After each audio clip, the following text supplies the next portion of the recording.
আজ আমি তোমাদের আমার ব্যালকনিটাকে মেকওভার করে দেখাবো। আগে একরকম করে সাজানো ছিল, তো ভাবলাম এখন একটু নতুন লুক দেওয়া যাক। যেহেতু আমি নতুন লুকই দিচ্ছি, তো একটা ভিডিও করে ফেলি। তো দেখতে থাকো ভিডিওটি, আশা করি তোমাদের ভালো লাগবে। আর এই দেখো, আমি নিচে পাতবো আর্টিফিশিয়াল ঘাস। এই ঘাসটা অনলাইনে ইজিলি তোমরা পেয়ে যাবে। আমি লোকাল একটা শপ থেকে এই ঘাসটা কিনেছিলাম, কিন্তু এর কোয়ালিটি খুবই ভালো হয়েছে। তো দেখো ব্যালকনিতে না এই ঘাস পাতলে না আপন ইচ্ছেতেই একটা সুন্দর লুক দিয়ে দেয়। তো আমার খুবই ভাল লাগছে এটা পাতার পরে। তাছাড়া কি বলো তো, ব্যালকনিতে আরেকটা মেইন জিনিস যেটা না হলেই ভালো লাগে না, মনে হচ্ছে একটু খালি খালি খালি খালি লাগছে। তো সেটা হচ্ছে কিন্তু ফুল গাছ। ফুল গাছ তো দিতেই হবে। তো আমি দেখো প্রথমে যখন ক্লিন করছিলাম ব্যালকনিটাকে, তখন সব গাছগুলো নিয়ে আমার ঘরের মধ্যে রেখেছিলাম। তো এখন আমি এক এক করে সব গাছগুলো অ্যারেঞ্জ করে নেব। আমার নিজের হাতে বানিয়ে কোনো জিনিস দিয়ে ঘর সাজাতে না খুবই পছন্দ হয়। তো আমি কিছু নিজের হাতে তৈরি করা জিনিস দিয়েও আমার ব্যালকনিটাকে সাজিয়েছি সুন্দর করে। আর যেগুলো আমি তৈরি করেছি সেগুলো তোমাদের শেয়ার করব অবশ্যই।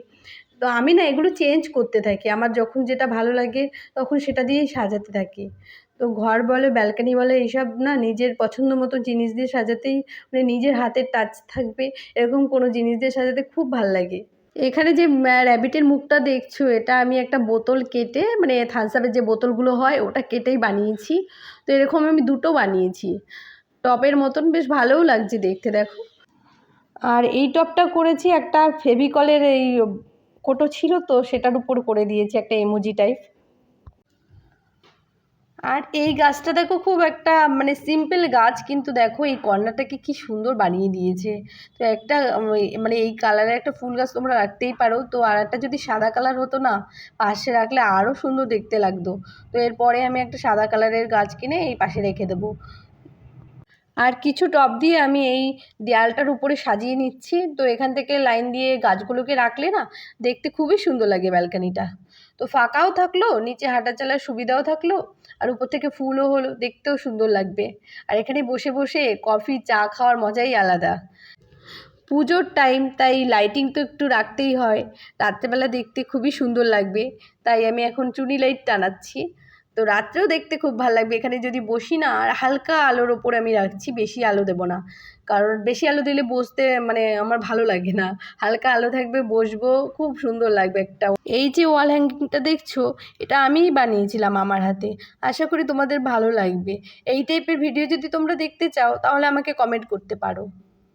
আর এই ওয়ালটাতেই আমি লাগিয়ে দিলাম। টবগুলোকে একদম সিম্পল না রেখে এইভাবে ডিজাইন তোমরা করেই দিতে পারো, তাহলে কি হয় সিম্পল টবটা দেখতে আরও বেশি সুন্দর লাগে। এরকম টাইপের ছোটোখাটো শোপিস দিয়ে তোমরা গাছের নিচটাকে সাজিয়ে দিতে পারো। স্টোন দিয়েও সাজানো যায়, তোমাদের যেটা ভালো লাগে তোমরা করতে পারো। তো আমার কাছে দুটো সারস পাখি ছিল, আমি এরকমভাবে এখানে বসিয়ে দিলাম। এই যে গাছটা দেখছো, এটা একটা কুঞ্জলতা গাছ। এর আগে এখানে একটা বড় গাছ ছিল, সেই গাছটা মারা গেছে। তো এর নিচ থেকে একটা ছোট্ট গাছ উঠেছে। তো সেটা এখন মোটামুটি বড় হয়ে গেছে।